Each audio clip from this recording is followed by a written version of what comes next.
Hermanos, hay preguntas que algunos prefieren no tocar. Hay declaraciones difíciles que muchos desean esconder, minimizar o responder con frases rápidas. Pero la verdad no necesita miedo. La fe verdadera no teme examinar, comparar, abrir la Biblia y pedirle al Espíritu Santo sabiduría. La Biblia dice en Primera de Tesalonicenses, ahí en el capítulo 5, versículo 21, examinadlo todo, retened lo bueno. No dice no hagan preguntas, tampoco dice no investiguen o no acepten todo sin pensar. Dice examinadlo todo. Y el mismo apóstol Juan añade, no creáis a todo espíritu, sino probad los espíritus si son de Dios. Primera de Juan 4:1. Pero por eso cuando alguien pregunta, ¿qué hacemos con la visión de Elena G. de White de 1856?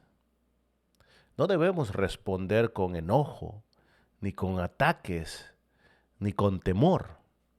Debemos responder con la Biblia abierta, corazón humilde y amor por la verdad.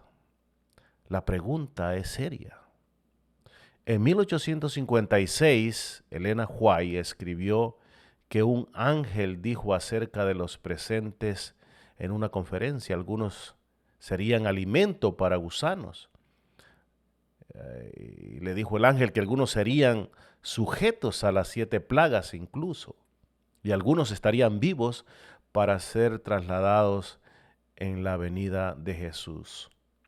Hoy sabemos que todos los que estuvieron presentes murieron. Entonces surge la pregunta, ¿fue una falsa profecía? ¿Fue un error? ¿O hay una manera bíblica, honesta y coherente de entenderla? Mis queridos hermanos, no venimos a defender a una persona por encima de la Biblia. No, no venimos a salvar una reputación escondiendo los hechos. Venimos a permitir que la Biblia interprete la experiencia profética. Y quiero adelantar la conclusión desde el principio, mis queridos hermanos. La declaración de 1856 no se cumplió literalmente en aquellas personas presentes. Eso hay que reconocerlo de una forma paladina. Pero la Biblia enseña que existen declaraciones proféticas divinas que dependen de la respuesta humana. Elena White enseñó repetidamente ese mismo principio respecto a la demora de la venida de Cristo. Por eso, la visión puede entenderse como una advertencia y una posibilidad condicional, no como una fecha absoluta inalterable.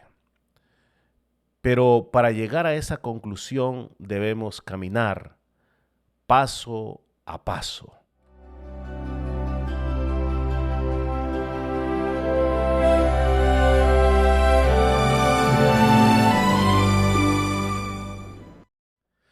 Bendiciones, mis queridos hermanos. Gracias por acompañarnos acá en nuestro programa de estudio bíblico, en nuestro canal Ángel Mensajero, pero también en nuestro canal de Facebook. Ahí nos encuentra como Ángel Galiano. Un saludo, una bendición para cada uno de ustedes. El día de hoy quiero compartir con ustedes un tema extraordinario. El tema que vamos el día de hoy a estudiar se llama 1856, falsa profecía o una advertencia condicional.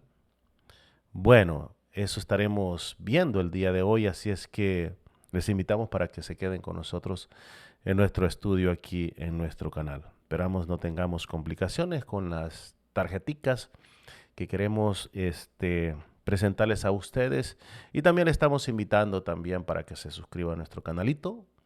Y si a usted le gustan los estudios que hacemos acá, nuestra música, de hecho vamos a estar posteando mucha música hermosa. Ya les posteamos allí un tema que tiene que ver, en su momento vamos a hacer una reflexión hasta el final. Usted lo puede escuchar y si le gusta, pues, y lo quiere cantar, nada más escríbanos ahí en el comentario debajo del video y vamos a enviarle la pista. Bien, queridos hermanos, el día de hoy, como les dije, queremos presentarles este tema que hemos titulado 1856, falsa profecía o una advertencia condicional. Bueno, eso lo veremos. Antes de todo queremos invitarles para que nos acompañen en una corta oración. Querido Dios y Padre Celestial, el día de hoy traemos un tema muy, pero muy interesante. Queremos saber qué respuesta usted tiene, qué nos da acerca de esta experiencia que pasó allá en 1856, cuando esta profeta, sierva de Dios, en visión se le dio un mensaje para ese momento. Lo cierto es que aparentemente no se cumplió esa profecía. Y usted ha dicho en su palabra que el profeta que hablara en su nombre y las palabras de él no se cumplieren, vendría a ser un engañador, un profeta falso. Ahora permítanos escudriñar su palabra, deleitarnos en su palabra. Se lo pedimos en el nombre de Jesús. Amén y amén. Bien, vamos a iniciar este estudio maravilloso, mis queridos hermanos. Antes que todo quiero ver si realmente el micrófono está trabajando, porque hay ocasiones donde el micrófono no nos trabaja y efectivamente ahí sí lo tenemos. El micrófono está trabajando y estamos con un Rode mic. Bien, la primera regla que queremos presentar el día de hoy es que la Biblia es la autoridad final. Cualquier persona que se levante en el nombre del Señor tendrá que mostrarlo, que lo que está diciendo es avalado por la palabra de Dios. Antes de hablar de Elena White, mis queridos hermanos, debemos hablar de la palabra de Dios. Yo como adventista del séptimo día tengo aprecio por y acepto los escritos de esta sierva como escritos inspirados. No se trata de creer o no creer, se trata de irnos a la palabra de Dios y comparar y ver si todo lo que ella escribió, las supuestas equivocaciones, también la Biblia nos da explicación de ello. Así que antes de hablar de esta sierva, debemos hablar forzosamente, mis queridos hermanos, de la palabra de Dios. Los adventistas no creemos que Elena White reemplaza la Biblia. Si usted escucha a algún adventista por allí que pone los escritos de esta sierva en primer lugar, yo le quiero decir que no le crea, definitivamente. La Biblia es la norma suprema, ¿verdad?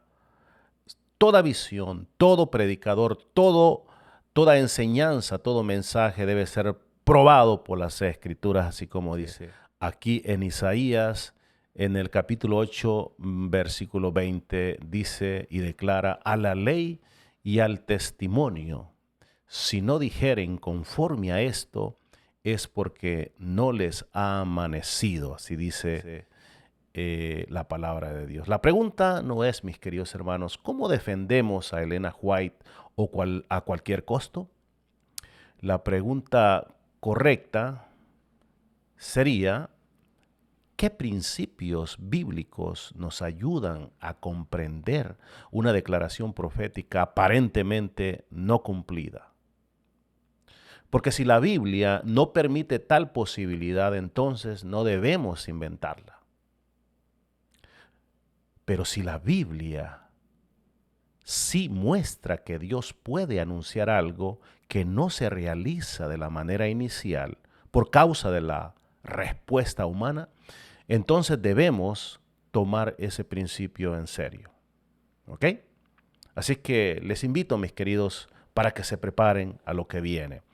Yo quiero mostrarles a continuación una cita interesante de Deuteronomio. Deuteronomio, en la palabra de Dios, nos dice allí en el capítulo 18,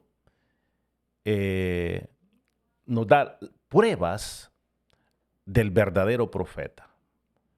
¿Qué sería para la palabra de Dios, para Deuteronomio un verdadero profeta? Bueno, ahí dice, y si dijeres en tu corazón, ¿cómo conoceremos la palabra que Jehová no ha hablado? A modo de pregunta, ¿cómo conoceremos la palabra que Jehová no ha hablado? Si el profeta hablare en nombre de Jehová y no se cumpliere lo que dijo, ni aconteciere, es palabra que Jehová no ha hablado. Interesante, ¿verdad? Este texto es serio, mis queridos hermanos, amigos que nos ven. Dios no nos pide creer ciegamente. Él establece una predicción que falla, que puede ser una evidencia de que Dios no habló. Repito, Dios no nos pide creer ciegamente. Él establece que una predicción que falla puede ser una evidencia de que Dios no habló. Por eso no debemos decir, no importa si algo se cumple o no, solo hay que creer. Así es que no debemos de decir eso. O no, Dios mismo dio pruebas. Repito esto último que estoy diciendo. No debemos decir, no importa si algo se cumple o no, solo hay que creer. No, Dios mismo dio pruebas. Pero aquí viene la pregunta. Deuteronomio 18 es el único pasaje de la Biblia que habla sobre profecía. Repito, Deuteronomio 18 es el único pasaje de la Biblia que habla sobre profecía. La respuesta es no. La Biblia debe interpretarse con la Biblia. Porque si tomamos Deuteronomio 18 sin Jeremías 18, por ejemplo, sin Jonás, sin Ezequías, sin Israel en el desierto, incluso llegaremos a una conclusión incompleta. Deuteronomio 18 nos enseña que Dios no miente. Pero Jeremías 18 nos explica que hay anuncios divinos que están relacionados con la respuesta humana. Es interesante. ¿Qué les parece si vamos a investigar un poco qué dice Jeremías? La palabra de Dios es muy interesante, mis queridos hermanos. ¿Qué dice Jeremías? A continuación les presento este versículo interesante. Bueno, una serie de versículos. Dice, en un instante hablaré contra gente y contra reino, para arrancar y derribar y destruir, pero si esa gente se convierte de su maldad contra la cual hablé, yo me arrepentiré del mal que había pensado hacerle. Y sigo adelante con esta cita interesante. Dice, y en un instante hablaré de la gente y del reino, para edificar y para plantar. Pero si hiciere lo malo delante de mis ojos, dice, no oyendo mi voz, me arrepentiré del bien que había determinado hacerle. Aquí encontramos un principio fundamental. Dios puede anunciar juicio y el juicio no caer si el ser humano se arrepiente. Incluso Dios puede anunciar bendición y la bendición puede ser retirada si el ser humano rechaza su voluntad.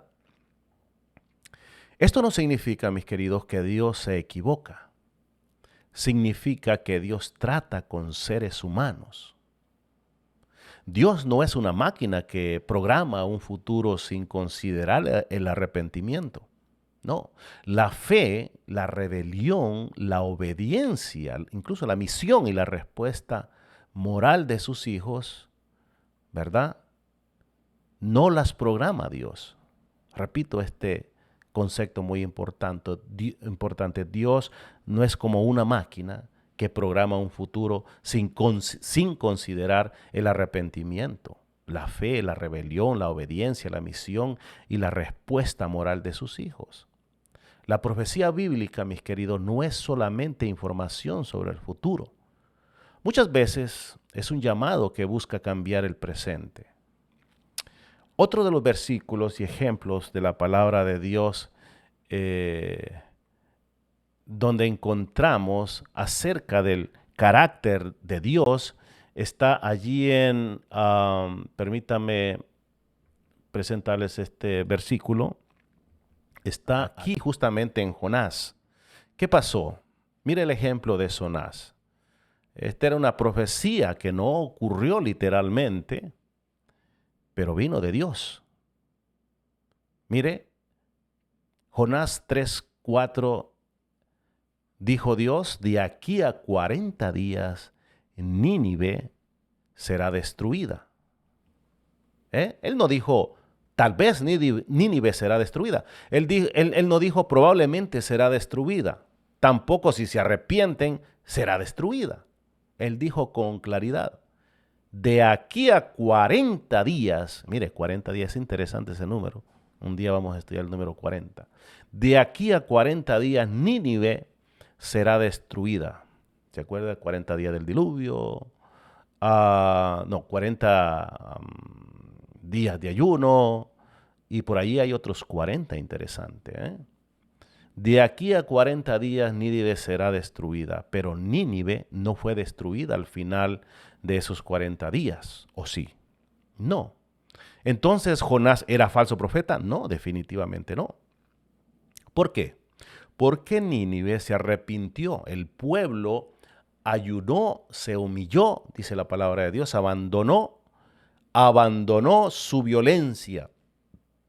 Y Dios no ejecutó el juicio anunciado. Jonás mismo, queridos hermanos, se molestó muchísimo porque entendía que Dios era misericordioso. Así lo dice la palabra de Dios, se lo vamos a presentar. Dijo Jonás, porque sabía que tú eres Dios clemente, piadoso, tardo en enojarte y grande en misericordia. Así es que la predicación de Jonás, mis queridos hermanos, no fue falsa. La advertencia era real. El peligro era real. La destrucción era inminente. Podría venir. Pero la respuesta humana cambió el resultado histórico. Esto nos enseña algo muy importante. Una declaración directa de Dios puede no cumplirse literalmente si el factor humano cambia. Eso es maravilloso, hermano, porque se me vienen tantas ideas a la mente. ¿Cuántas veces nosotros hemos cometido errores en la vida? Y Dios así nos perdona la vida, nos permite seguir viviendo, nos da la oportunidad, nos da misericordia, ¿verdad? Yo les decía, una declaración directa de Dios puede no cumplirse literalmente si el factor humano cambia. Y no es una excusa inventada, es un principio que aparece en la misma palabra de Dios. Hay una declaración directa sobre una persona que cambió la voluntad de Dios y la podemos ver aquí en Isaías, en el libro de Isaías, en el capítulo 38. El profeta Isaías llegó al rey Ezequías con un mensaje muy, pero muy directo. ¿Qué le dijo? Ordena tu casa, ordena tu casa porque morirás y no vivirás. No hay, hermanos, muchas declaraciones más claras que esa. Morirás y no vivirás. Pero Ezequías oró, lloró delante de Dios, humilló su corazón. Entonces Dios mandó de nuevo a Isaías y le dijo la siguiente declaración. Quiero presentárselas por acá. He oído tu oración y tus lágrimas, y he visto tus lágrimas. He aquí que yo añado a tus días 15 años. Mis hermanos, estas experiencias que pasaron estos siervos de Dios también son parte de nuestra vida diaria. Dios, el mismo que escuchó a Isaías, el mismo que escuchó a personajes que en ese momento no se portaron bien, es el mismo Dios que está dispuesto a escucharnos hoy en día. El primer anuncio no se cumplió como parecía inevitable. ¿Era Isaías falso profeta? Les hago una pregunta. No. Era un profeta verdadero, donde dando una advertencia divina y real, ¿verdad? En un contexto donde la respuesta humana y la misericordia de Dios entraron en plena acción. Esto nos enseña que una declaración, mis queridos hermanos, sobre personas específicas puede tener un elemento condicional, aunque la condición no se encuentre expresada en la frase inicial. Hay otra experiencia interesante de Israel en el desierto, ¿verdad? Aquí vemos como una promesa retrasa. Es interesante. Una promesa es retrasada, perdón, por la incredulidad. Dios sacó a Egipto, y aquí llegamos a un punto, a un ejemplo importante en este tema que estamos estudiando, mis queridos hermanos. Dios sacó a Israel de Egipto con el propósito de llevarlo a Canaán. La tierra prometida no era un sueño, era una promesa divina. Pero cuando Israel llegó cerca de Canaán, el pueblo tuvo miedo. 10 espías dieron un mal informe y usted ya lo conoce, ¿verdad? El pueblo lloró, murmuró, quiso regresar incluso a Egipto. Pero en Hebreos, en el capítulo 3, la palabra de Dios nos dice, aquí resume el problema, y vemos que no pudieron entrar a causa de su incredulidad. Dios, mis queridos hermanos, los había sacado para entrar, pero por incredulidad la generación adulta no entró. El camino se convirtió en 40 años. Imagínese usted, 40 años se convirtió el camino en el desierto, en años de desierto. Esto es muy importante. El plan de Dios, mis queridos, era real, real. La promesa era verdadera, pero la incredulidad de la generación cambió la experiencia de aquella generación. Ellos no entraron no porque Dios hubiera fallado, sino porque rechazaron caminar por fe. Hay promesas, mis queridos, que Dios desea cumplir, pero que los seres humanos pueden retrasar, incluso resistir o perder por su incredulidad. Y aquí debemos preguntarnos seriamente, ¿será posible que la iglesia también retrase su experiencia por falta de fe, división, mundanalidad, pecado, falta de misión? La respuesta bíblica es sí, es correcto, puede ser, ¿verdad? Jesús, hay una enseñanza de Jesús que enseñó que el fin estaba relacionado con la misión. Miren lo que, por ejemplo, aquí en Mateo, en el capítulo 24, 14, es uno de los textos centrales. Y será predicado este evangelio, que dice, del reino en todo el mundo, para testimonio a todas las naciones, y entonces vendrá el fin. Miremos bien lo que Jesús dijo. No dijo que todo el mundo se convertiría. No dijo que cada ser humano aceptaría el evangelio. Dijo que el evangelio sería predicado como testimonio a todas las naciones. Entonces vendría el fin. Esto significa que la venida de Cristo está relacionada con la misión. Con la misión de su pueblo. No significa que la iglesia controla a Dios. Voy a repetir esto último que dije. Significa que la venida de Cristo está relacionada con la misión de su pueblo. Y no significa que la iglesia controla a Dios.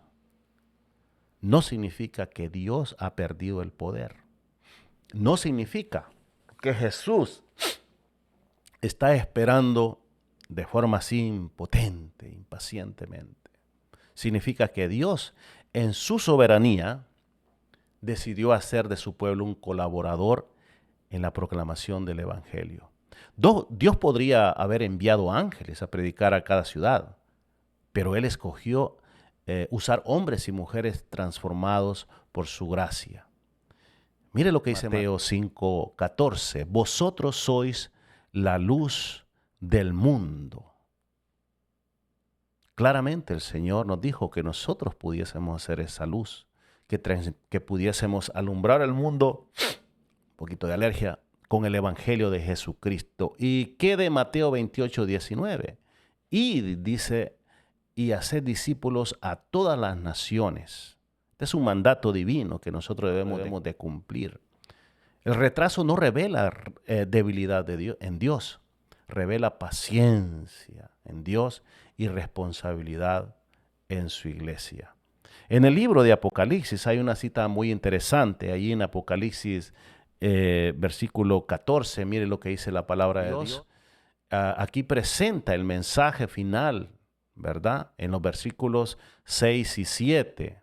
Y vi volar, dice, por en medio del cielo a otro ángel que tenía el evangelio eterno para predicarlo a los moradores de la tierra, a toda nación, tribu, lengua y pueblo. Luego vienen los mensajes de los tres ángeles y después en los versículos 14 al 16 aparece Cristo con una hoz en su mano, listo para cegar la tierra. El orden es muy importante, mis hermanos, y si los quiero mostrar aquí a continuación. El Evangelio eterno, el Evangelio eterno se proclama a toda nación, tribu, lengua y pueblo. Se da el mensaje del juicio. Babilonia es desenmascarada. El mundo recibe una advertencia final. La cosecha madura y Cristo viene a cegar. La segunda venida, mis queridos hermanos, no es un acto aislado del cielo. Está conectada con la proclamación final del Evangelio. Por eso cuando decimos que la iglesia pudo retrasar la venida, no estamos inventando algo extraño. Estamos reconociendo el vínculo que Cristo y Apocalipsis establecen entre misión, testimonio, cosecha y fin. Mire, en 2 de Pedro hay un versículo muy interesante donde nos habla que Dios no tarda como nosotros entendemos la tardanza. Algunos por ahí dicen, han pasado tantos, pero tantos años, Cristo no vino. Entonces la promesa falló. Pero Pedro ya respondió a eso. Pedro en el capítulo 2, en 2 de Pedro, capítulo 3, versículo 9, dice, el Señor, bueno, esta es una cita, creo que no es la correcta, pero Pedro allí en el capítulo 3 de la segunda epístola, versículo 9 dice, el Señor no retarda su promesa según algunos la tienen por tardanza, sino que es paciente para con nosotros, no queriendo que ninguno perezca. Yo quiero verificar si tenía esta cita. Si efectivamente la tengo, creo que me adelanté. Dios no es lento, mis queridos hermanos. Dios es paciente. Él no se deleita en que alguien se pierda. Él prolonga misericordia. Él abre puertas. Él da oportunidades. Él permite que el evangelio llegue a donde no ha llegado. Y en el versículo 12, Pedro habla de quienes esperan y apresuran la venida del día de Dios. ¿Qué significa todo esto, mis queridos hermanos? Que no esperamos de forma pasiva. Esperar no es sentarse. Esperar incluso no es mirar al cielo sin trabajar, como muchos a veces lo hacen. Y no es discutir profecías mientras dejamos que nuestros vecinos vivan sin conocer a Jesús. Esperar es orar, predicar, servir, amar, advertir, preparar, vivir en santidad y exaltar y levantar a Cristo, ¿verdad? Mire, Pablo tiene una cita muy interesante, pero ¿qué tiene que ver todo esto con la profecía de 1856 de Elena G. de White? Bueno, estamos presentándoles todo este entorno bíblico, mis queridos hermanos, porque después usted va a entender correctamente. Mire lo que decía Pablo. Pablo tenía una cita muy interesante, pero queremos aclararla, ¿verdad? En Pablo, allí en el capítulo, en Primera de Tesalonicenses, Primera de Tesalonicenses, la palabra de Dios, no sé si la tenga por acá, pero déjeme verificar. Pablo en Primera de Tesalonicenses, capítulo 4, versículo 15, dice, por lo cual os decimos esto en palabra del Señor, que nosotros, escuche bien, que vivimos, que habremos quedado hasta la venida del Señor, no precederemos a los que durmieron. Esta cita es muy, pero muy importante. Yo no sé si la tenía por acá en realidad. No, aparentemente no la tenía esta cita. Bueno, esta era Primera de Tesalonicenses. Pablo, mis queridos hermanos, déjenme ir por aquí. Pablo dice aquí en este versículo, en palabra del Señor. Esto muestra que la enseñanza que sigue tiene autoridad divina. No es una idea personal de Pablo, pero ¿cuál es el punto de esa revelación? El problema de los tesalonicenses era que algunos hermanos habían muerto. Ellos temían que los muertos en Cristo fueran a perderse la venida del Señor. Pablo responde, los muertos en Cristo resucitarán primero. Y esto está en 1 de Tesalonicenses 4:16. Luego dice, nosotros los que vivimos, los que hayamos quedado, seremos arrebatados junto con ellos. En 1 de Tesalonicenses 4:17 está este versículo. La revelación no era principalmente Pablo personalmente no moriría, que Pablo o él no estaba diciendo que él personalmente no moriría o que no morirá. La revelación que él quería dar era los creyentes muertos no quedarán en desventaja frente a los creyentes vivos. Incluso Pablo se incluye, con la iglesia que podría estar viva cuando Cristo viniera. Ese es el lenguaje de esperanza viva. Pero Pablo también habla que había cosas que habían ocurrido antes. En 2 de Tesalonicenses, en el capítulo 2, enseña que antes del día del Señor vendría la apostasía y se manifestaría el hombre de pecado. Por eso Pablo no estaba anunciando una fecha secreta. No estaba diciendo que todas las profecías ya se habían cumplido. Estaba enseñando cómo será el orden glorioso del regreso de Cristo. Bien, la iglesia siempre debe de vivir, mis queridos hermanos, lista, aunque no conozca el día ni la hora. Ahora sí quiero que vayamos, ya presentado todo este contexto, acerca de la visión que tuvo esta sierva de Dios, Elena G. de White, en 1856. Y ahora usted va a entender muchas cosas, muchas situaciones, que a veces yo sé que se nos hace un poquito difícil entenderlas, porque a veces leemos un poquito deprisa y nos cuesta analizar el versículo o investigar incluso. Hoy con toda la tecnología que tenemos, se nos hace un tanto difícil porque no la manejamos. Pero ahora llegamos a un punto muy delicado, mis queridos hermanos. En 1856, Elena White escribió que se le mostró la compañía presente, repito, ella escribió que se le mostró la compañía presente en una conferencia. Entonces, ella relató lo siguiente, y quiero poner acá esa cita. Ella dijo, algunos serán alimento para gusanos, algunos sujetos a las 7 últimas plagas, que son las últimas antes de que Cristo viniera. O sea, estaba hablando de la inminencia de Cristo. Dice, algunos estarán vivos y permanecerán sobre la tierra para ser trasladados en la venida de Jesús. Mire, no debemos, o en esta ocasión, quiero decir, debemos ser sinceros. Todos los asistentes murieron. No vivimos todavía el derramamiento de las 7 últimas plagas. Cristo no ha venido todavía. Por tanto, no debemos decir la predicción se cumplió literalmente. No se cumplió literalmente. Tampoco debemos inventar explicaciones sin algún fundamento. Tal vez se referiría, dirían algunas personas, a personas resucitadas. Otros pueden argumentar, tal vez se refería a descendientes o solo a cosas espiritualmente hablando, o tal vez algunos aún viven escondidos por ahí. No, eso sería falso y forzar el texto. La declaración se refería a personas presentes y esas personas murieron. La honestidad cristiana nos obliga a reconocerlo. Es así, aunque el último se murió hace unos pocos años allá por California.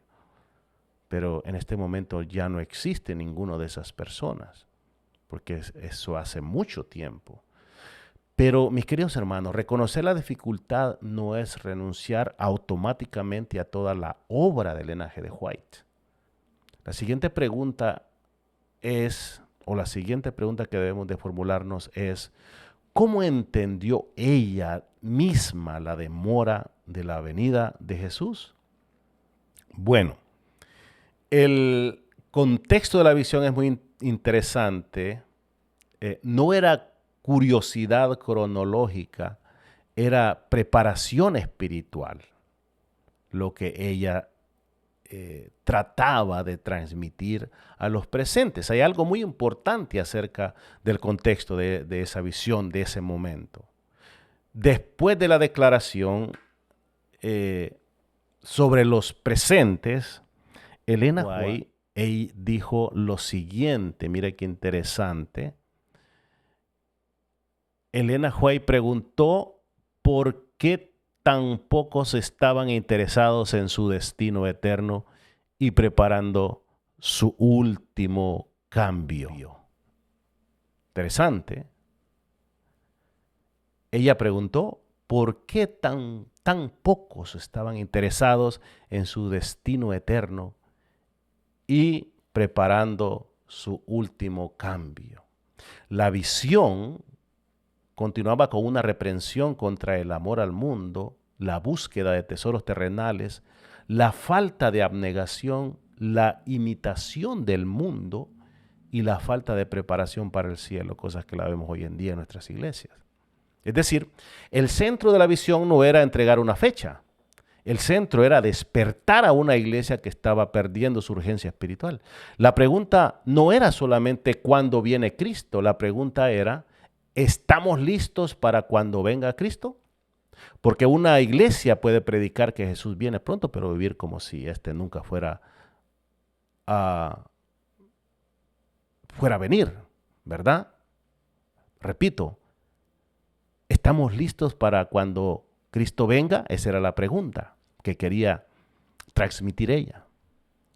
Y les decía que, porque una iglesia puede predicar que Jesús viene pronto, pero vivir como si este nunca fuera su hogar permanente, o como si este fuera nuestro hogar permanente, este mundo. Una iglesia puede hablar de Apocalipsis incluso, pero amar a Egipto, como dice la palabra. Una iglesia puede hablar de las plagas, pero no tener tiempo para orar. Y también una iglesia puede cantar acerca del cielo, pero vivir absorbida por todas las cosas materiales. La visión era una advertencia contra una fe sin preparación. Entonces la pregunta es, Elena White explicó después la demora de la venida como ocurría en muchas otras visiones cuando no se le entendía y ella, citaba esas visiones y las aclaraba. Queremos decir que sí. Y aquí está uno de los puntos más fuertes. No tenemos una declaración conocida donde Elena White diga exactamente la frase de 1856 era condicional por esta razón. Eso debemos de reconocerlo. No lo ha dicho, no lo dijo. No debemos poner en su boca una explicación así textual que ella no dijo o no dejó escrita de esa forma. Pero sí tenemos declaraciones posteriores, repetidas y muy claras, donde ella expone el principio general que aplicaba a la demora de la venida de Cristo. Ella escribió en algún momento, déjenme presentarles por ejemplo esta cita, que los ángeles, ella escribió que los ángeles representaban o presentaban el tiempo como muy corto. Reconoció que el tiempo había continuado más de lo que los primeros adventistas esperaban y afirmó las promesas y las enseñanzas de Dios son igualmente condicionales. Luego comparó la experiencia de la iglesia con Israel cuando dijo en las siguientes palabras en este texto, dice, Dios no quiso que Israel vagara 40 años en el desierto. Interesante. 40 años. Número 40 es interesante, muy importante. Dios quería llevarlos directamente, dice la palabra de ella, a Canaán. Pero la incredulidad, la rebelión y la murmuración alteraron la experiencia de aquella generación. Entonces, aplicó esa lección al pueblo de Dios de los últimos días. La idea fue clara, ¿verdad? La incredulidad, el mundanalismo, la falta de consagración y las contiendas entre el pueblo de Dios habían retrasado la entrada de Israel moderno a Canaán celestial. También ella escribió una cita muy interesante a continuación. Voy a leérselas y la vamos a poner por aquí. Ella dijo, si los adventistas después de 1844 hubieran permanecido unidos, recibido, dice, plenamente el mensaje de Dios y proclamado el mensaje del tercer ángel, el mundo con el poder del Espíritu Santo, la obra habría sido terminada y Cristo habría, dice, venido antes. Más adelante ella reiteró la misma idea en la siguiente cita que se la voy a presentar también. Dice, si el pueblo de Dios hubiera llevado al mundo el mensaje de misericordia como debía, Cristo habría venido y los santos habrían recibido ya su bienvenida en la ciudad de Dios, dijo ella. Esto es muy importante, queridos hermanos. No es una explicación inventada por los adventistas modernos. Es una explicación que surge de sus propios escritos posteriores. Así que, mis queridos hermanos, no debemos nosotros aislar una frase, no debemos aislar una frase de todo el mensaje. Aquí debemos usar una regla muy sencilla de interpretación. No se interpreta un autor por una sola frase aislada, sino por el conjunto de sus enseñanzas sobre un mismo tema. ¿No sería justo tomar una frase, por ejemplo, de Pedro sobre aquella frase de nosotros los que vivimos y concluir que Pablo, o de Pablo, no estoy hablando de Pablo, no de Pedro, no podemos tomar esa frase cuando él dijo nosotros los que vivimos y concluir que Pablo aseguró que nunca moriría, ignorando todo lo demás que escribió sobre los tiempos, las señales, el sufrimiento y su propia muerte.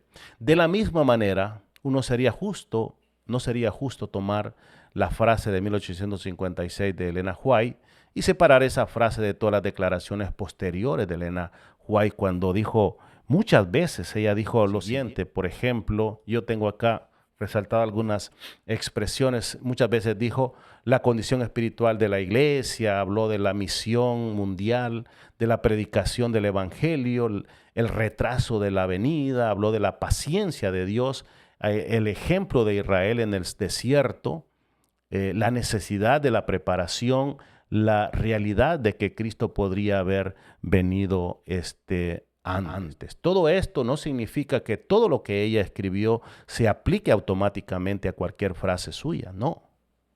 Los consejos personales deben leerse en su contexto.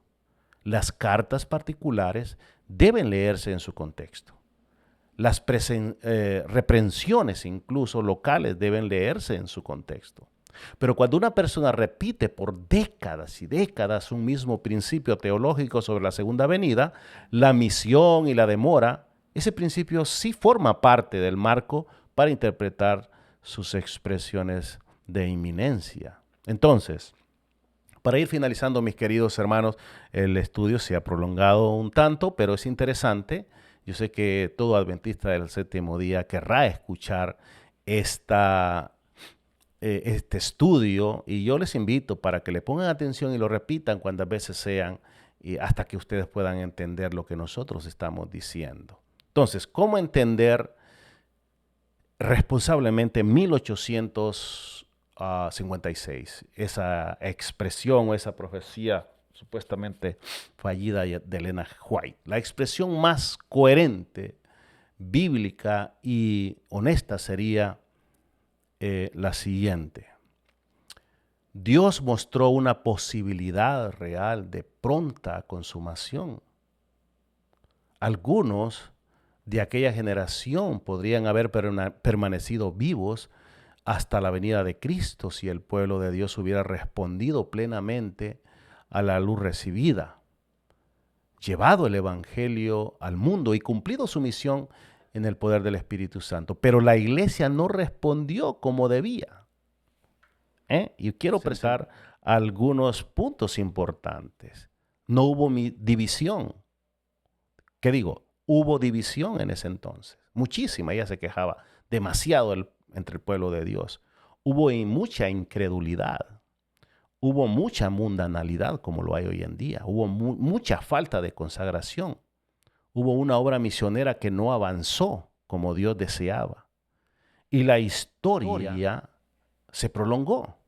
No porque Dios perdiera el control, no porque Jesús fuera incapaz de volver, no porque el cielo se confundiera, de ninguna manera, sino porque Dios en su sabiduría vinculó el fin con el testimonio mundial del Evangelio y con la preparación de su pueblo. Cristo no pudo venir antes en el sentido de que Dios no actúa contradiciendo las condiciones de su propio plan redentor. Él no fuerza una cosecha verde, por ejemplo. Él no termina la historia sin que el Evangelio haya dado testimonio al mundo. Él no abandona millones sin abrirles una oportunidad o una puerta de misericordia, como lo está haciendo en este momento. Tampoco Él trata a la iglesia como un objeto sin voluntad. Dios llama, Dios envía, Dios da poder, Dios derrama su Espíritu Santo, pero también permite que los seres humanos acepten o rechacen su llamado. Entonces, hay otra pregunta que queremos formular. ¿Significa esto que todo anuncio no cumplido puede justificar o puede justificarse como incondicional o como condicional? Repito la pregunta. ¿Significa esto que todo anuncio no cumplido puede justificarse como condicional? La respuesta es no. Y aquí debemos ser cuidadosos. No podemos usar la palabra condicional como una salida fácil para toda profecía que falla. No podemos decir, toda vez que alguien predice algo y no sucede, entonces será condicional. Eso sería irresponsable. Deuteronomio 18 sigue siendo válido. Dios sigue probando a los mensajeros. Una predicción fallida siempre debe ser tomada con seriedad. Pero la Biblia también establece que hay anuncios condicionales.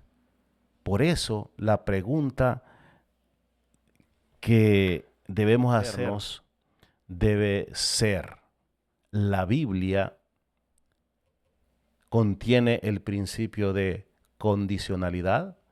Sí lo presenta, sí lo tiene. ¿Ese principio se aplica a promesas y amenazas? Sí. ¿La segunda venida está relacionada con la misión y la respuesta humana? Sí. Elena White escribió repetidamente que la venida se habría o se había retrasado por la falta de respuesta de la iglesia. Definitivamente que sí. ¿Y existe una declaración de ella diciendo literalmente que la visión de 1856 era condicional? No, no tenemos una explicación directa con esas mismas palabras. Y otra de las preguntas ¿es bíblicamente posible aplicar el principio condicional a esa visión? Sí, definitivamente que sí. ¿Debemos decir que se cumplió literalmente?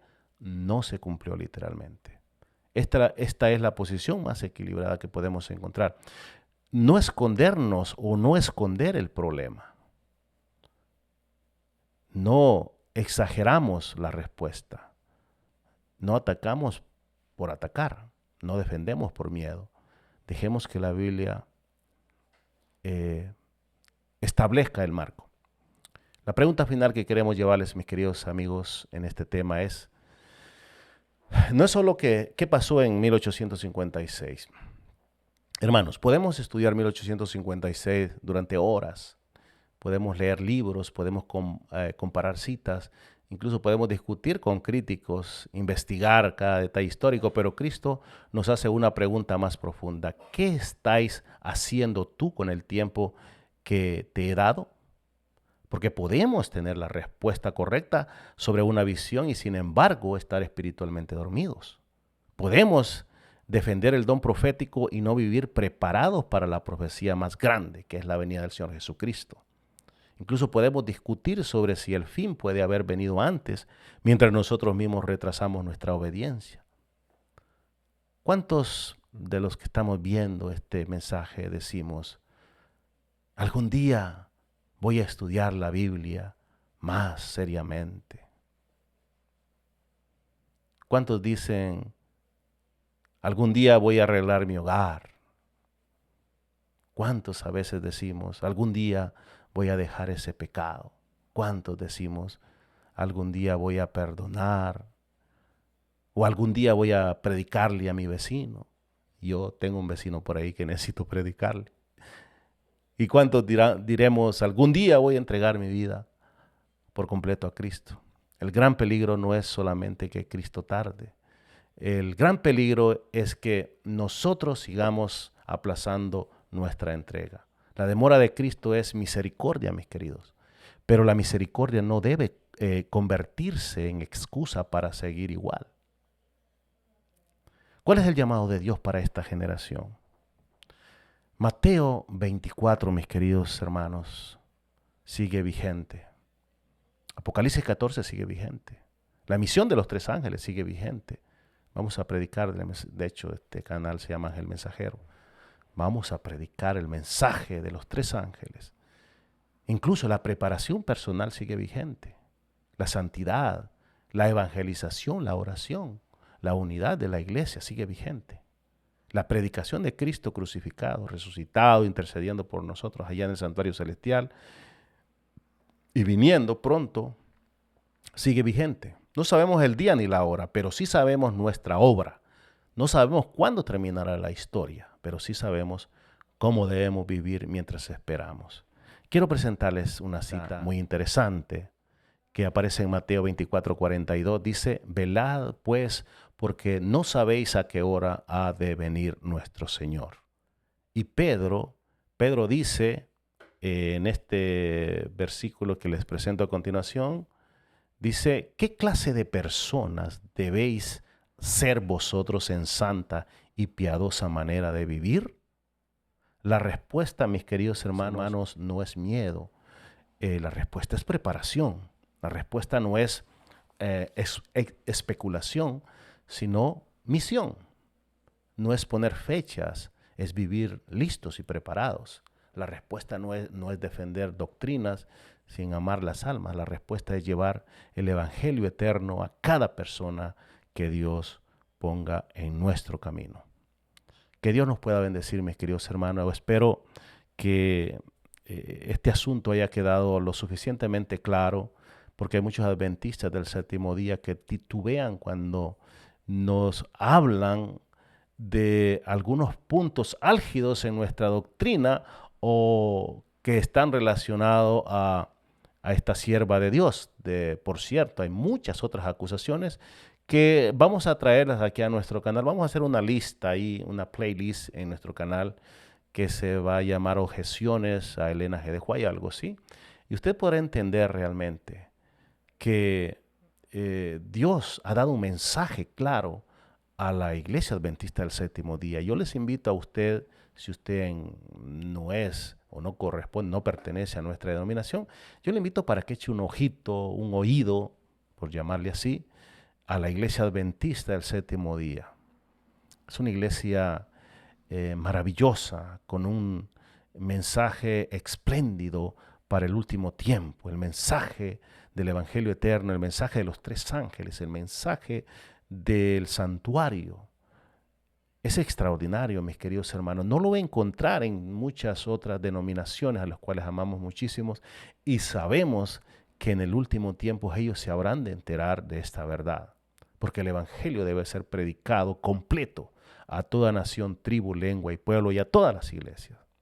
Quiero terminar este mensaje, este tema, el día de hoy, que le hemos puesto por nombre 1856, falsa profecía o una advertencia condicional. Y les pedimos que nos acompañen ya en nuestra última oración. Querido Dios y Padre Celestial, sabemos que es un tanto difícil tener todos los elementos, especialmente en este tema, pero hemos quedado claros que realmente su proceder en cuanto a la misericordia, al amor que nos tiene, a veces sus promesas cambian, no en los principios, pero cuando se trata de tener piedad y misericordia, usted siempre cambia.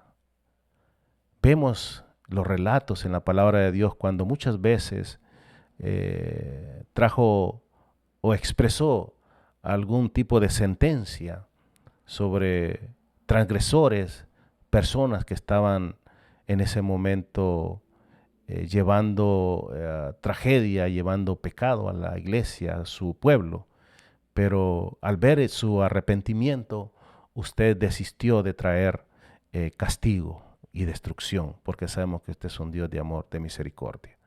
Así que, Padre, gracias porque sabemos que hasta el día de hoy usted es el mismo Dios y está dispuesto a perdonarnos si nosotros nos arrepentimos de nuestros pecados. Gracias por hacernos entender este punto importante de la profecía que esta su sierva declaró allá en 1856. Entendemos claramente que muchas de sus profecías son condicionales, especialmente llenas de misericordia, esperando